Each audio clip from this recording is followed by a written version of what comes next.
আমি হাতিশালায় আসি, এসে গাড়ির থেকে নেমে ওই চায়ের দোকানের ওখানে চা খাবো এমন সময় এমএলএ সাহেব একটা মিটিং করে রাস্তা পার হচ্ছিল। সেই সময় এমএলএ সাহেবের সঙ্গে কথা বলে রাস্তার ওখানে দাঁড়িয়েছিলাম। হাবিজুল বলে একজন, ও একাধিকবার আমার হুমকি দেয়, আমি সাংবাদিকের কাজ করি।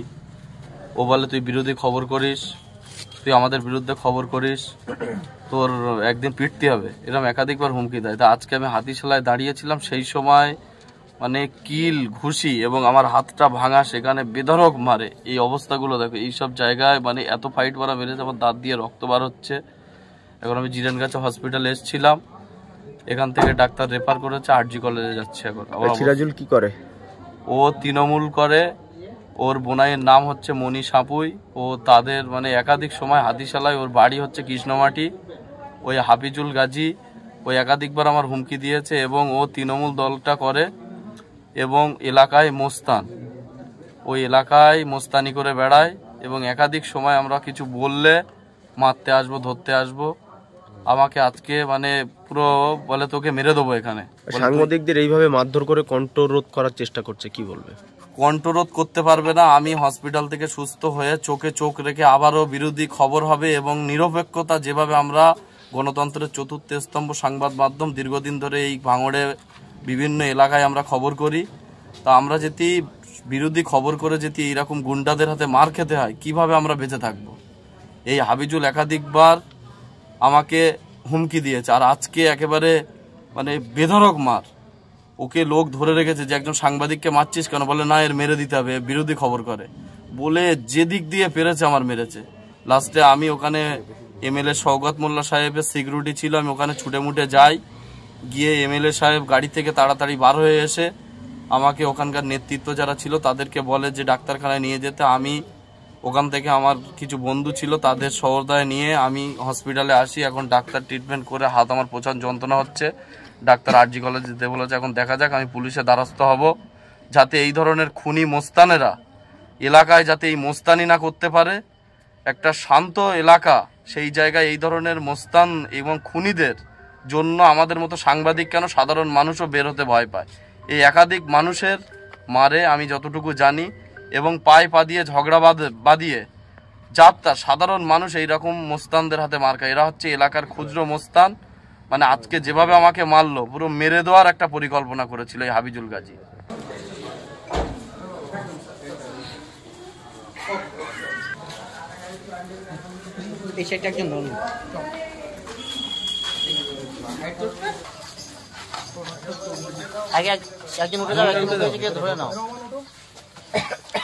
যিনি ভাঙড়ের এখন অলিখিত শাহেনশাহ ক্যানিং বাবু, তিনি তো কয়েকদিন আগেই উস্কানি দিয়েছিল যে সোশ্যাল মিডিয়ার যারা সাংবাদিক আছে, যারা নেগেটিভ খবর করবে তাদের মেরে হাত পা ভেঙে দাও, আমি বুঝে নেব।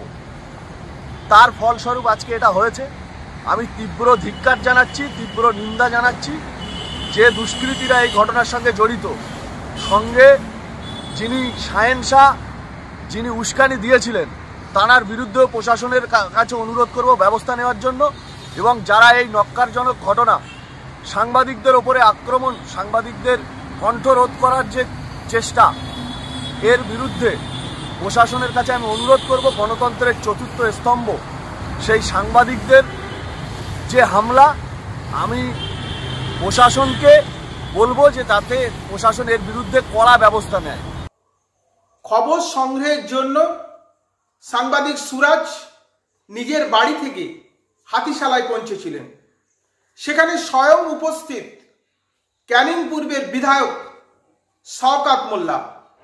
তাদের অনুগামীর মুখ থেকে শোনা যায় তিনি নাকি এখনো ভাঙড়ের অবজারভার রয়েছেন। তিনি কি জানেন না গণতন্ত্রের চতুর্থ স্তম্ভ সংবাদ মাধ্যম? তার উপস্থিতিতে তার গুন্ডা বাহিনীরা হাফিজুলের গাজীর নেতৃত্বে এই সাংবাদিক সুরাজের উপরে কিল, চড়, ঘুষি, লাথি কোনোটাই বাদ গেল না। তাকে প্রাণে মারার উপক্রম।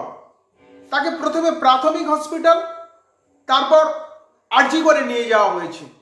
এখনো আমরা জানি না সত্য খবর পরিবেশন করার দায়ে তিনি বেঁচে থাকবেন না মারা যাবেন। এই বিধায়ক প্রকাশ্য জনসভা থেকে ঘোষণা করেছেন সোশ্যাল মিডিয়া, তার মধ্যে অবশ্যই ইউটিউবাররা পড়েন, এবং সাংবাদিকদের উপরে আক্রমণ করতে। এই প্ররোচনামূলক কাজের জন্য কেন তার বিরুদ্ধে আইনত ব্যবস্থা নেওয়া হবে না কেন?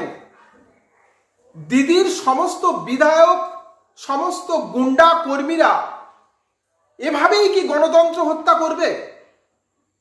দিদি তো প্রকাশ্যে দাঁড়িয়ে হসপিটাল থেকে একসময় সাংবাদিকদের হুমকি দিয়েছিলেন।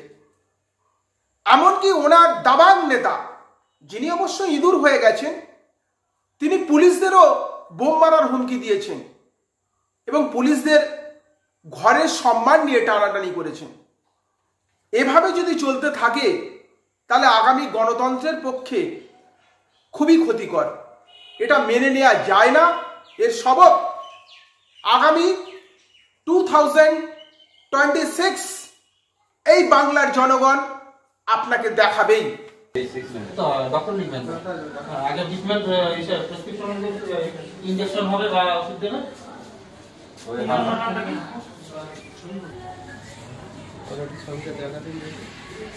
হাতি খেলা তো